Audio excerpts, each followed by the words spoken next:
আসসালামু আলাইকুম বন্ধুরা, সবাই কেমন আছেন? আশা করি সবাই ভালো আছেন।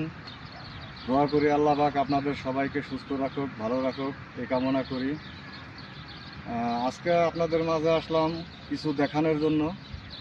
আমি কুয়েত প্রবাসী, আমি কুয়েতে থাকি।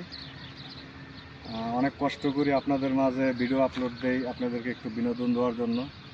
আপনারাও অনেক সাপোর্ট করেন আমাকে, অনেক ভালোবাসেন। এই কারণে আজকে একটা অন্যরকম একটা ভিডিও করার জন্য আপনাদের মাঝে আসলাম। আপনাদেরকে কিছু দেখাইতে চাই। দেখেন, এটা কত সুন্দর ঘাস। এটাকে আমাদের বাংলাদেশে যেরকম এক ধরনের ঘাস আছে, মানে কলই, যাকে বলে কলই। একটু দেখাও, ঘাসটা একটু ঘুরিয়ে দেখাও। এটাকে ওই আমাদের বাংলাদেশের মটর কলই বলে। মটর কলই শাকে লাগালে এই ঘাসটা অনেক সুন্দর দেখা যায়। দেখেন কত সুন্দর ফুল আসছে। এই ফুলের ভিতর থেকে দানা হয়। এই দানাই আমরা রোপণ করি। এই দানা রোপণ করার পরে এইরকম ঘাস হয়। এদিকে একটু ঘোরাও।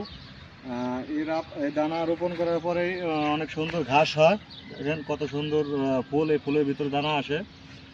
তা আপনাদের কেমন লাগতেছে আপনারা কমেন্টের মাধ্যমে জানাবেন। এটা আপনার দুম্বাকে খাওয়ায়, বকরিকে খাওয়ায়, উটরে খাওয়ায়, ঠিক আছে। এটা আমরা মানে কাইটে এটাকে আবার রোদ্রে শুকায় তারপরে এটাকে বান্ডিল করি।